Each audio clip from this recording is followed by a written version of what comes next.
Welcome to another episode of Roll or Die.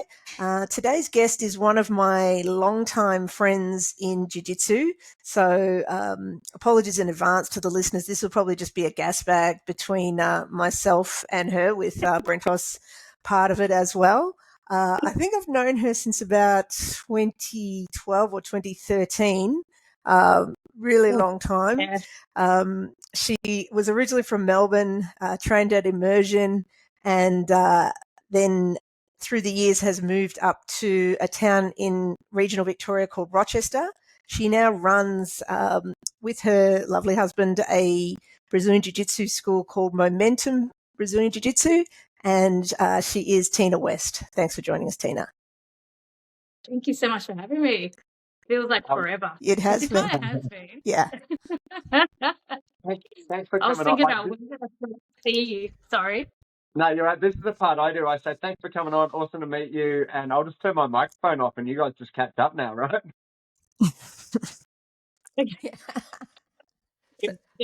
Little intro about Tina. So she actually tore it up in was it the 2013 or 2014 World Championships as a white belt, back when white belts were able to be part of the World Championships without having their own separate tournament. I think you won 4 or 5 fights or something and got through to the quarters. Just missed making the podium, yeah? I lost that match to a disadvantage. Yeah. So yes, that was when I met Tina. She was a white belt. That was Tiny Tina. So she was at Immersion with Mini Dave. So it was Mini Dave and Tiny Tina, and she was a menace on the mats. I think I was a blue or a purple at the time. I could not keep up with Tina. She was amazing jiu-jitsu. We haven't rolled for probably 5 to 10 years now, but I'm sure you'd still kick my ass. Were you always it's just right. Were you always athletic? Was like something like as a younger kid, like were you an athletic person? Were you into sports? Did that sort of help give you that advantage when you started jiu-jitsu? I was a dancer since the age of 3 to the age of 15. So I did ballet, tap and jazz. And I always wanted to do martial arts because I was a massive tomboy and that wasn't allowed. So as soon as I got my license when I was 18, I went to a gym in Oakley in Victoria, and I started karate. And then a friend of mine at the time goes, we should try this Brazilian Jiu Jitsu. And I was, I think, 20. I'm like, nah. She goes, oh, it's UFC. And I'm like, okay. And then I tried it and I just got hooked. And that's how I met my husband, Westy, was at that gym and jiu-jitsu. So huge part of my life, jiu-jitsu is. Yeah. So, I think you moved from that Oakley gym then to Immersion somewhere along the lines. Is that right? Yeah. I'm going to get more serious. And my friend and my husband, or boyfriend at the time, we wanted to move gyms, and that's my husband goes, oh, there's a gym opening up in Glen Waverley. It's Dave Hart's and Cat Rowe students. And I'm like, oh, we'll suss it out. And we went there and we absolutely loved it. How could you not? And then, it was, God, I think they just opened up then too. So it was all new. We were the first chicks there. They didn't even have a female change room. I remember saying to Minnie, hey, do you have a girls' change room? He's like, got a toilet. I'm like, that'll do. The girls today don't know how easy they got it, hey? Like things were different back in the day. That's what I always say. I used to change in a broom closet at Peter DeBean's. We had a female change room, but there was so few females that the boys used it. So that's what I had to do. So, I remember when they built the female change room at Immersion. I'm like, oh my gosh, we've got a change room. Like it was huge, you know? Yeah. It was so cool. Yeah. So it's fair to say that Immersion had a really big part in your. What was that? Sorry? I think would have put you in like really good stead, learning how to move your body, that sort of stuff. Yeah, so I've seen here the connection's a bit crappy. Sorry, mate. Like for you, dancing would have been like a really great start, like learning how to move your body, those sorts of things. Like, I think that for a lot of people, like, well, okay, for me, not knowing how to move my body correctly is a bit of a deficit in jiu-jitsu. But you see, like, gymnasts or dancers, and they know how to move their weight and balance and all those sorts of things. So do you find that was helpful as a obviously now an adult when you're 20 and you start? Did you find that beneficial? Oh, 100%. Yeah, being aware of how to move your body in jiu-jitsu really helps, you know what I mean? Because we've got, as dancers, you get taught, especially from the age of 3, your balance is like a major thing of it, especially when you're dancing on point shoes, which is right on your toes. You need to learn how to like utilize your core and your balance, and to be able to stand straight with to put your leg up in the air, you know what I mean? So when was passing jiu-jitsu, I was like, like to put pressure here and like lift my leg up felt very natural. So yeah, it definitely helps for sure. And I get like my students now, they're like, you move very differently to say us. I go, remember, and they pointed to one of my female students. She's an ex-dancer too, and like you guys move very like similar. I'm like, yeah, it's because they're both ex-dancers, so I reckon it played a huge part in I think we get benefit of when you started sport like you did for sure. And in my opinion, anyway.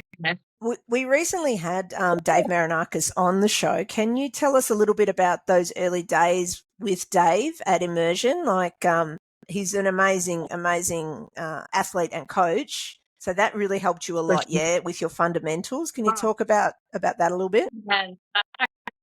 Yeah, absolutely. I don't even know where to start because it such profound days in my jiu-jitsu career. I always revert like when I teach my students, like I'm so blessed to have Dave as a coach, from white to blue, because then I moved to the country.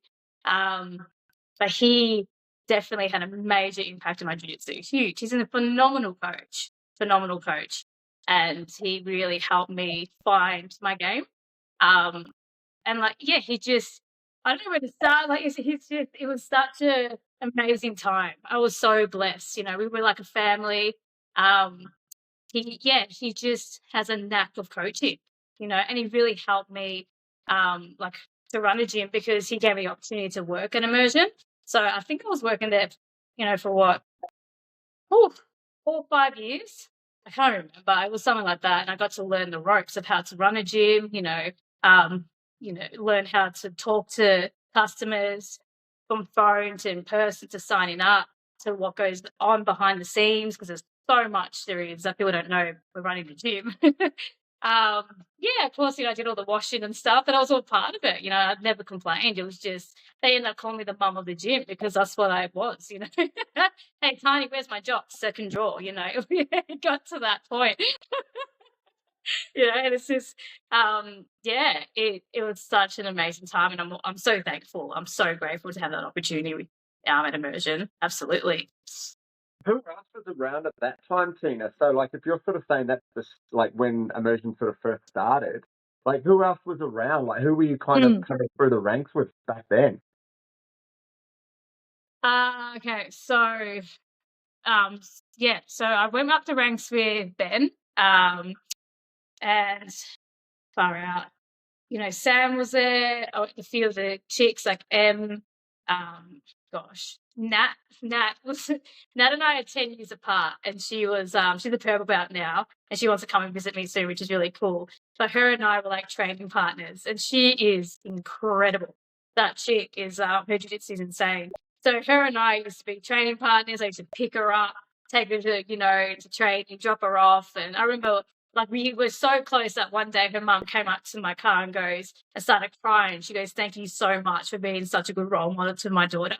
And it's just those relationships you developed in jiu-jitsu. Like I tell my students when they first start, I go, you guys are going to become a family. And it's hard to explain to people who aren't in the community of jiu-jitsu how tight you get, but that's how close Nat and I were. But yeah, there was a few people I think still there. Look, to be honest, I don't know, because I had to go into kind of like I went through a lot when I moved up here, and I kind of went through a hermit stage because I had to. It's for my own survival pretty much. Nothing got to do about moving gyms or anything. But I kind of lost track of what's going on and who's in, who's out, to be honest. So I'm finally starting again because having my own gym, which is awesome. But it's why I reached out to Kimmy and all the girls lately because I'm like, oh, I need to reconnect now and all that. So yeah. Yeah, so you moved up to Rochester, as you said, as a blue belt. So for people that don't maybe know the history of Rochester, can you tell us a little bit about the floods that happened there? Was it about 3 years ago now? And your situation with regard to that? Yeah, so in 2022, I think it was. Yeah, because my son was only 3. Yeah, and we got flooded. We didn't know we were going to get flooded until the Wednesday before it happened, which happened on the Saturday. And my mate, I was just chilling on the couch, and my mate like calls me. She's like, "Hey, just a heads up, we're getting flooded." I go, "What are you talking about?" Like I knew it was like stupid rains coming, and she goes, "No, we're flooding." And I'm like, "Okay, whatever." I didn't think much of it. And then, yeah, all these alarms started sounding. Like our phones were going off, going, "Yeah, you're getting flooded." Pretty much like get up and pack up and go. And we have a workshop in town too. So my husband owns Westies Auto and Forward Drive, and so we've got a house, we've got cars, we've got a whole workshop full of customers' vehicles. We're like, what's going on? Like, what do we do? So we started putting things high because they expected this flood to be a certain level. So Saturday comes around, well, the first street to get flooded. Turns out it was like 10 times what they predicted. Craziness. So during that flood, we lost our home, we lost 90% of our things. And our workshop, we lost 90% of things as well. I was 8 months pregnant and my son was only 3. And so we evacuated to my friend's house, who has a 2-story house, and they weren't meant to get flooded on the other side of Rochester. 6 p.m. her house floods. So I think it was an insane flood. So there was 10 of us living in the top of the 2-story, and we were stuck there, I think, for 3 to 4 days until we could actually get down. So to say it was a stressful time is an understatement because, yeah, you've got no source of income now. We've got no house. I'm due to have a baby in less than 2 months. My son's life got turned upside down. My husband started getting really sick then too. And you've got 2 dogs as well, yeah, at that time? Yeah, we had 2 dogs, cats, bunch of chickens that we put up in an old kind of cubby house that was on stilts. So they survived, which was good. And then, the only reason why we got a house in Echuca was because we ride horses. My son's riding instructor rang me up one time and she was like, acting all professional. Hi, this is so-and-so from Ray White. I'm like, hey, it's me. Why are you acting all professional? And she's like, goes, oh, you wanted to see this house that's coming for lease. Meet me tomorrow. And that was the only reason why we got a house, because we were about to move into a caravan in the back of our property, which was very, very, to this day, I'm always saying to her, thank God you did that. Like, I was so grateful because I was going to have a newborn baby in a caravan with like the whole 4 of us. And a lot of people had to do that, but thankfully we found a home, which is really good because we get to focus on opening the workshop again to obviously generate income. So yeah, it was a wild time. It took me 9 months to fight with insurance companies to finally get a payout. Then we had we were all selling the house and all of that. But yeah, it was intense times, financially too. Where I trained at Stewie's House of BJJ in Bendigo, Stewie, bless his soul, he did a fundraiser for us because my husband ended up being in and out of hospital at that time as well. So that was really stressful. So yeah, it doesn't kill you, make you stronger, to put it in simple terms. It was just intense times. Yeah, really intense times. That's crazy, eh? It's number one, that sucks it sucks that you pay insurance and then you've got to fight for it. Like, this is why we have insurance. I can't control anything. That's the frustrating part, but let's not go there. I can see your face. Let's not go there. But it's did you have lessons that you took out of that? Like, now looking back, like, can you compare things like from jiu-jitsu to those sorts of lessons? Like, everyone's like, jiu-jitsu is life. Like, can you make that connection, or do you disconnect from it? 100%. No, 100%. I always refer to things. Like, people talk to me And they go, I don't understand how you do it all, right? And it's like, because we've got no help. My husband and I, we're a team here. We both own our own businesses. We've got 2 beautiful kids. We've got a few friends that are just amazing that help us out. But, it's the mentality of things. So I had during the flood, you have a case manager. We went through 4 of them because they kept quitting on us. And you get my own broker on the phone too. And to my insurance companies. It took me, I finally called them 9 months because I was just sick of people taking control. So I'm like, I'm taking control of myself. It took me 1 phone call to get what we needed. And I always say, like, through my whole life of 15 years now, I've been doing jiu-jitsu. It's been the one thing that's been consistent in my life, and the consistency has paid off because it's helped me to stay on track. It's always helped me be disciplined and focused and allow me, if I can go through all this shit, I can get through life. Because jiu-jitsu, especially as a chick, isn't easy. I train with 98% of men. And like, you've got Jimmy Fruits there, like they're huge guys and they're amazing guys, but they're big guys, I'm 5'1.5", man. There's a reason why I'm called tiny.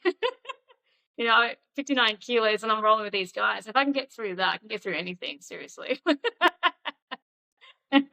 And Tina, tell us about Momentum. So when did that start? What made you, was it just a matter of like, you need your own gym, you're sick of traveling to Bendigo, or was it more than that?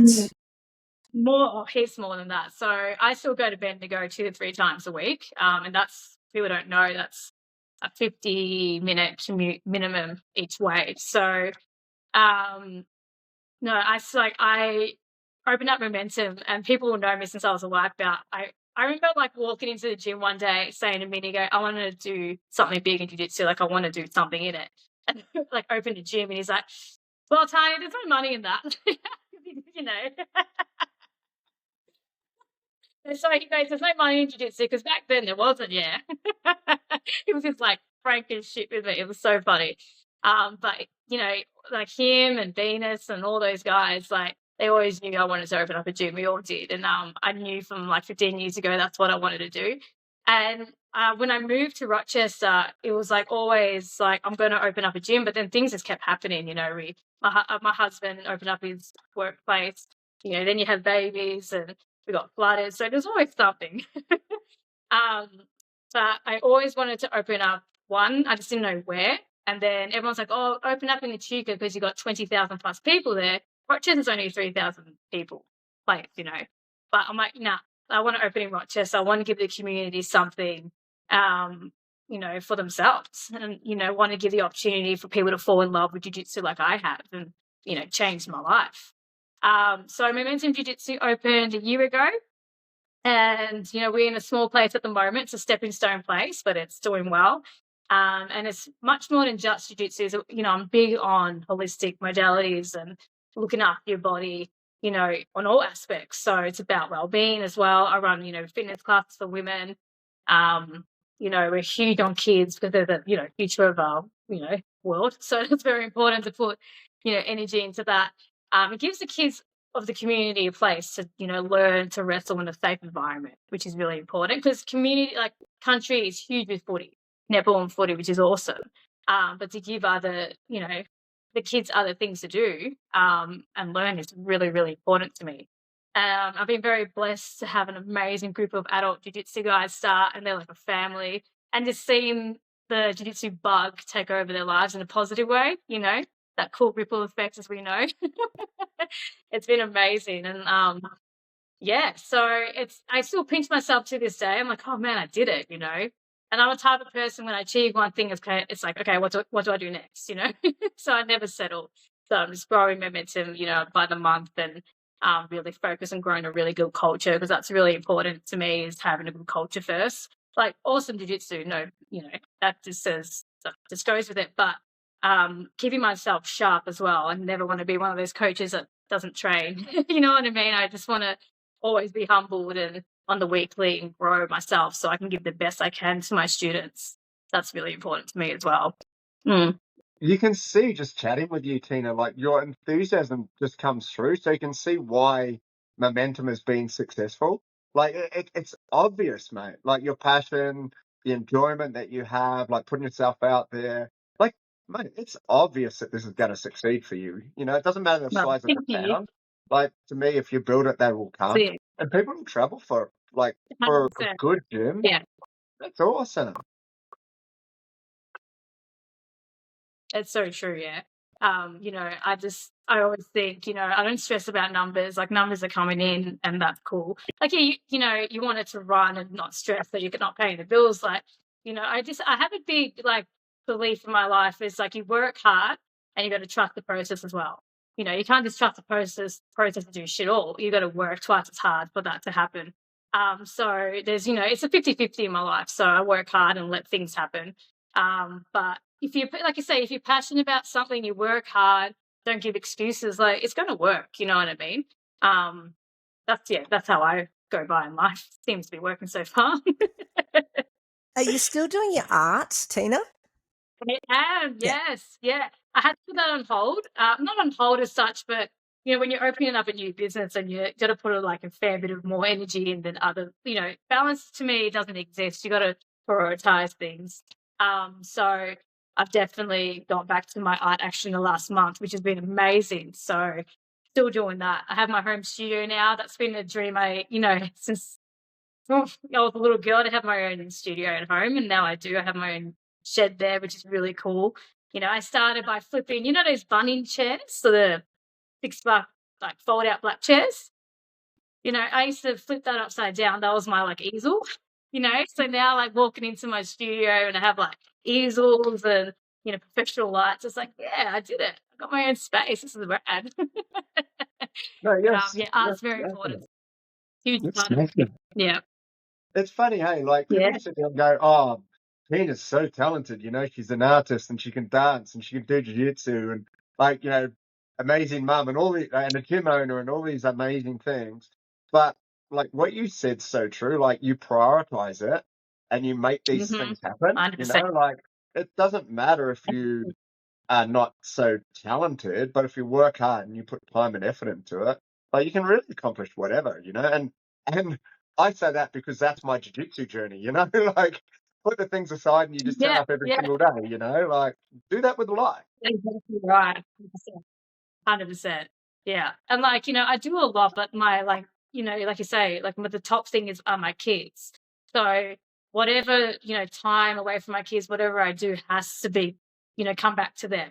Does that make sense? So it allows me to really focus in my life. Like I go train jiu-jitsu, but that helps me as a mum because if I don't train, I grow two heads. And you know, it just and like, you know, my 2-year-old girl watches me from the mat. I was doing it was, you know, and that's really cool to see that. Like, you know, yeah, I was in a really competitive round last week and I turn around and she's just there on the mat, it's like, because it's only me and another guy wrestling.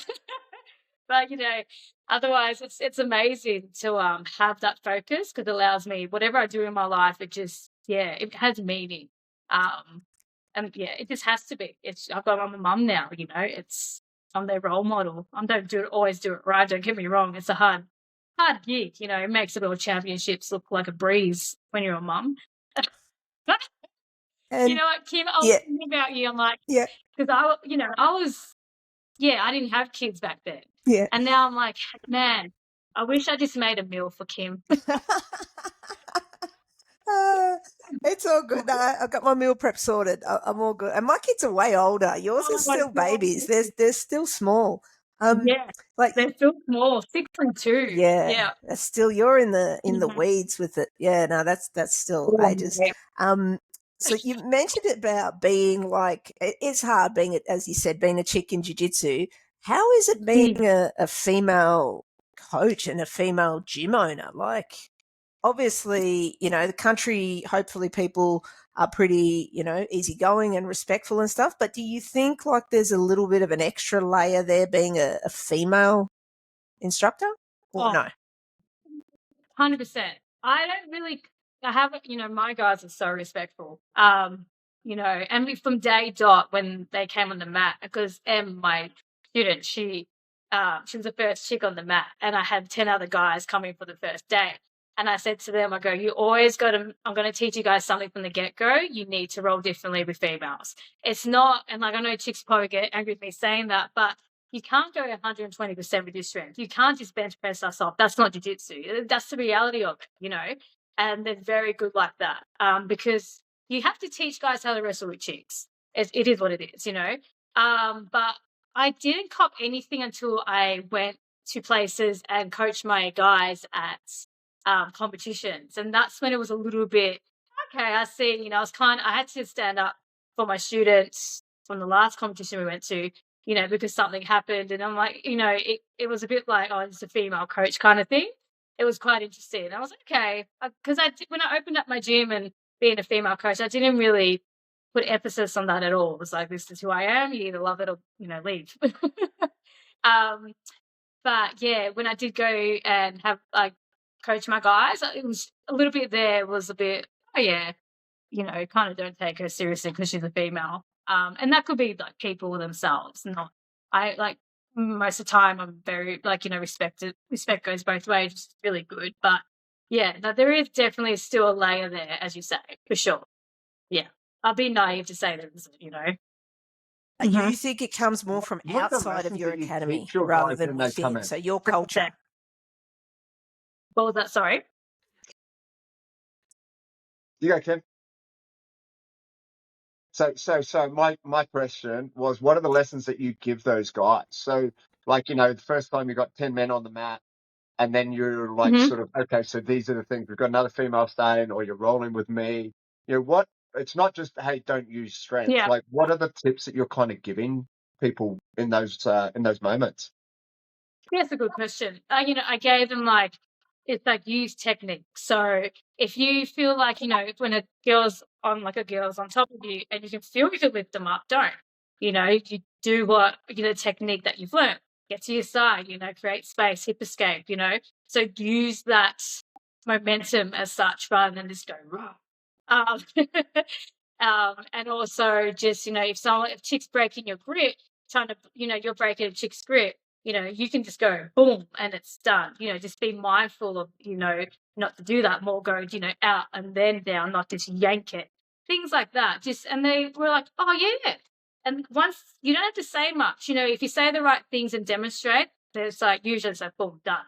I've never had to go back ever, touch wood and be like, oi, that was a bit too rough or anything. Like my guys are amazing like that. Even with me, I go to them like, you can easily just bench press me off because most of the guys I teach are 6 foot and up, and I can get away with it right now because, being a brown belt, they're just whites, but not just white, sorry, but white belts.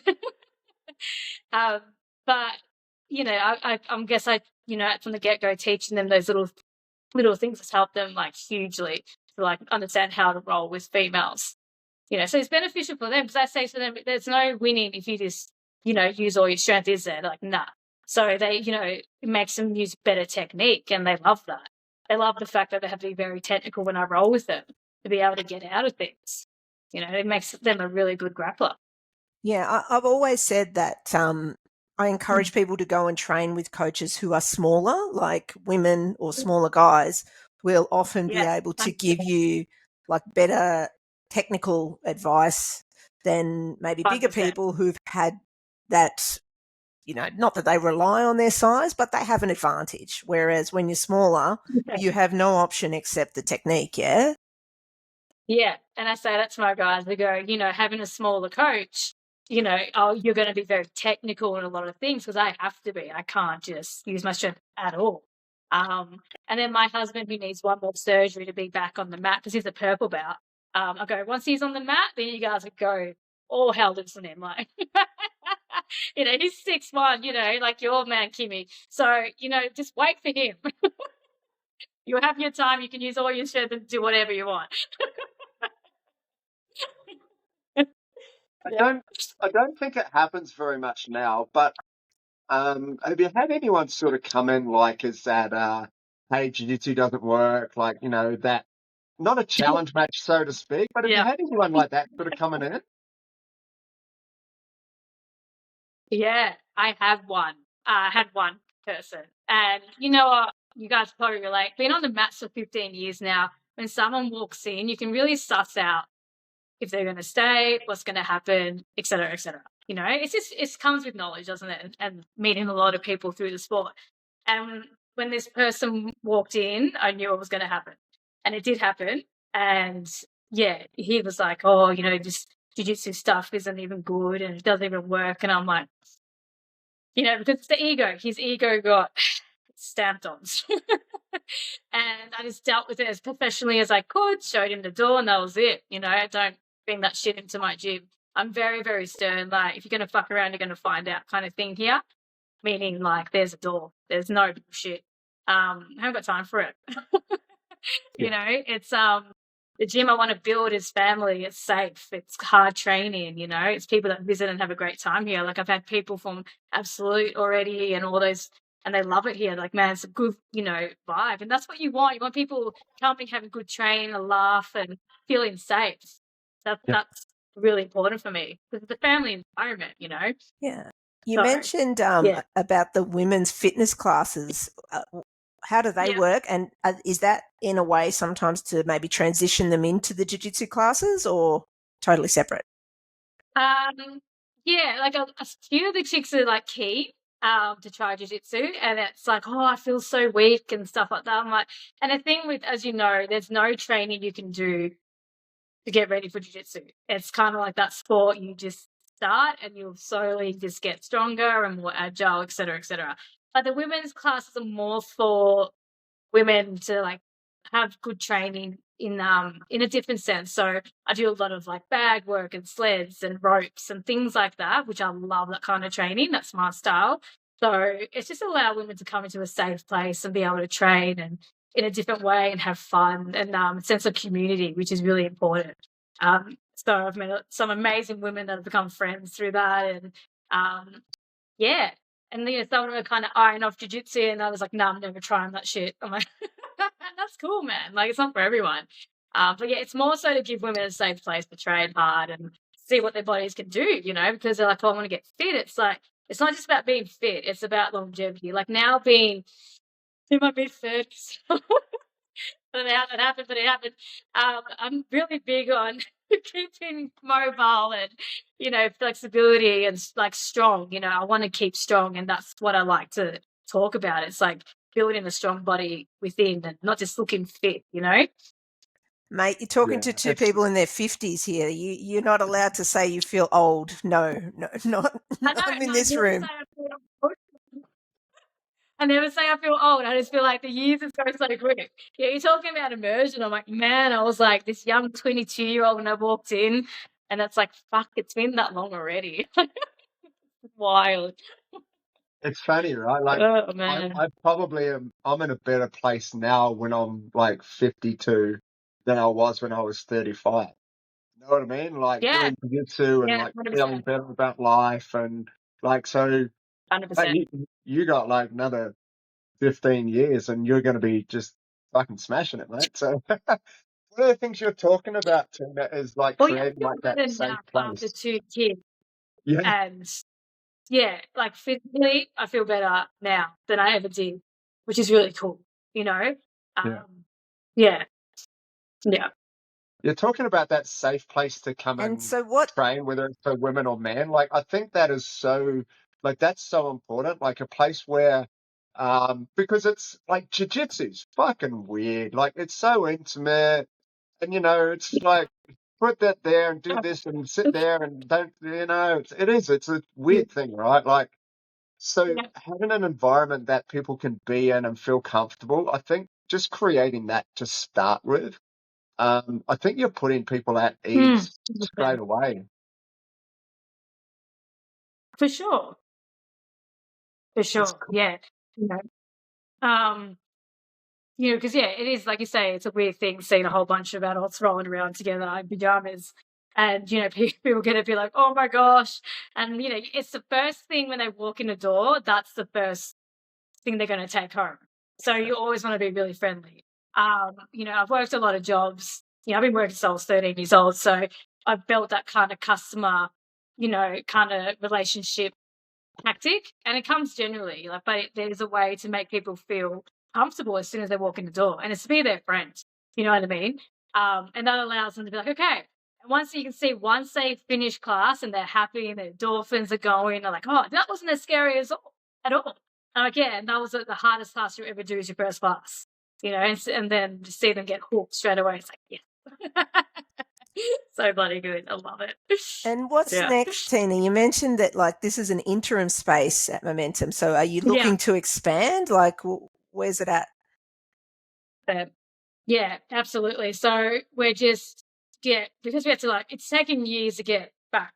Well, not back, but like, get it forward in life from the floods. That really set us back. And then my husband being unwell and all of that. But we're definitely wanting a bigger space so we start kickboxing next year. I've got a coach coming on board, which is awesome. Actually, one of my jiu-jitsu students is an amateur kickboxer, so he's coming on board and he's doing kickboxing. Where we are is actually surrounded by storage sheds, so we actually have a storage shed with our plunge freezer in there and our gym equipment. So we've got two places. So you just make do with what you got, you know. So it'd be nice to have combined everything under one roof, you know what I mean, and have a much bigger mat space. And just have like a permanent zone where we can actually just, you know, grow into. They definitely are growing our space already, but I tell my guys, you should see how they train in like Brazil, man. They have like 50 people on a tiny mat. Like, we're good. Just suck it up, all right? We'll get there. So as a brown belt now, Tina, who's your coach? And it's not like, you know, who's going to give you your black belt, but like obviously, you know, you continue to train and then hopefully at some stage that happens. So who's your coach and where do you continue to learn from? So Stewie in Bendigo's. So Stewie always been around for Dawn's time. So he will, you know, as I continue to train, he'll give me his black belt. He's been an incredible coach, you know.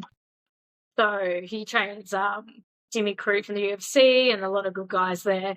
And he's just got a knack of knowing what you need individually, which I reckon I've taken that on board from, you know, Minnie and Stewie, is that, you know, kind of tack to look at each student individually and go, you need to do this up your game. So he's an amazing coach that way. He's been there as a friend as well, you know, through all the hard times, really supportive through the floods and my husband Westy's operations and etc. My kids, like, he's just, incredible guy. So, you know, I'm very blessed to have him as a coach. And I'll be honoured to get my black belt off him because I know it really means something. So he's hopefully going to do that. We had Ben on recently who also trained there. He's in Melbourne now, but he got his black belt from Stewie. So it definitely is. Look, we're nearly out of time, Tina. Thank you so much. I am loving seeing you virtually. We'll have to catch up in person. I'll have to come up sometime. It's 100%. Not that far. It's like an hour and a half from Melbourne, Rochester. And any of our listeners, if you are in the Rochester area, please do reach out. Tina is an amazing grappler, and it sounds like they've got a fantastic academy there. We just have a couple of little pop quiz questions here at the end that Brentos is going to ask you, so you can make the answers as short or long as you want. All right, cool. Let's do it. Tina, let's go. iPhone or Samsung? Samsung. Beautiful. Strength or flexibility? Strength or flexibility, was it? Yeah. Flexibility. Probably be my husband's answer. Definitely flexibility. Pasta or rice? What was that one? Pasta or rice? You're talking to Italian. Pasta, man. All right. Guard pull or takedown? Guard pulling for sure. Again, my husband, he hates guard pullers, and I'm like, mate, that's how you got kids, so I would not complain, dude. That's the best. What's the favourite belt that you've had? What's the favourite belt you've been at so far? My favourite belt? Yeah. Oh. I reckon, oh man, gosh, man, my belts. If they could speak, you know what? I would have to say my wife so far, just because it was such an incredible journey. Like I got to train, yeah, I got to train so much as a white belt, competed so much as a white belt. Yeah, amazing opportunities. It was just, so much happened during those 2 years, like in my early 20s, but it helped me set a good foundation for my jiu-jitsu career, that's for sure. We never had anyone answer that. And the last guest also said that. So now 2 in a row have said white belt, because lots of people think that as the worst belt, like that's the one where you're getting beaten up every day. Yeah, you do. Yeah, but it's a good foundation. It's like you can get through that belt. Yeah, you get through anything. All right, just a couple more for you, mate. Gi or no gi? Yeah. All right, I've got 2 more. I have to say Gi? I have to say gi. I love my gi. I love no gi, but I love my gi. Yeah. Legend. You're fitting into this podcast just perfectly, Tina. Like seriously. But I've got 2 more. We've got 2 more questions for you. These 2 questions will decide actually if we release this episode or not, mate. So we'll see how we go. Number 1, can you drive a manual car? Can I drive a manual car?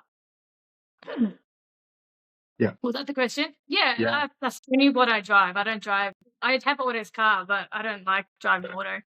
Pulls the shit out of me. She's from the country, mate. Of course she could drive a manual. Having the business, the 4-wheel drive business, I'm like, Tina can drive a manual for sure. Well, that's it, yeah. All right, and then the last one. The last one will define you as a legit jiu-jitsu person. Do you wear Crocs? I live in them, man. Oh, God damn it. This was such a good episode. I'm wearing my vlogging Adidas ones today, so. Oh, they're not Crocs, though. We'll still release it. We'll still release it, Brentos. Come on. Oh, you know what? Funny story about the Crocs. My husband said to me one day, after we had a second kid, he goes, "It's time, Tina." I'm like, "Time for what?" He goes, "We've got 2 kids. It's time for Crocs." I'm like, "I'm not wearing that shit." He brought them. I put them on my feet, and it's been a dark time ever since, ma'am. Well, she acknowledges it, Brentos. I think that's got to buy it some, Yeah. Come on. Yeah. Thank you so much, Tina. Right? This is awesome. If you sit there and you're like, yeah, I wear Crocs, but that's shit. We're like, okay, you accept it. So comfy. Yeah. Oh, gosh. All right. I can see why you asked if we need to put a language warning on this one. Maybe put a language warning on this one. Nah, all good. No. It's fantastic. I'm so glad that we did this, Tina. Thank you once again for making the time. Like I said, our listeners ever around the Rochester area, please do make your way to Momentum Jiu Jitsu. Tina is an amazing jiu-jitsu, and I'm sure she's an amazing coach. And all the very best for the future and growing your gym. It's always awesome to talk to another high-ranking female, and especially one that is a coach. That's awesome. So we'll have this episode out in a couple of weeks. If you could share it on your platform, that would be awesome. And Brentos, did you want to do the wrap-up? Yeah. Thank you, Tina, for coming on. And before we do go, mate, all the best to Westy. I hope the surgery goes well and he can get back on the mats as fast as he can. So I think that'll be great for him. I'm sure he's looking forward to it. And it'll be great for your club to have someone like Westy on the mat, I'm sure. So that's it, guys. Just remember, please like, rate, and share the podcast. Tell your friends about it. Tell your training partners about it. Get your coaches in on it if they aren't already listening to it. And it's probably some of these episodes are very important lessons for white belts. So get the white belts listening to it, like there's the awesome advice from Tina in regards to how to roll with females, all those sorts of things. So there's always good nuggets in here. That's it. We'll leave it there. We hope you enjoyed this one. I certainly did. I know Kim did. So thank you again, Tina. And we will catch you all on the next episode of Roll or Die. Peace out.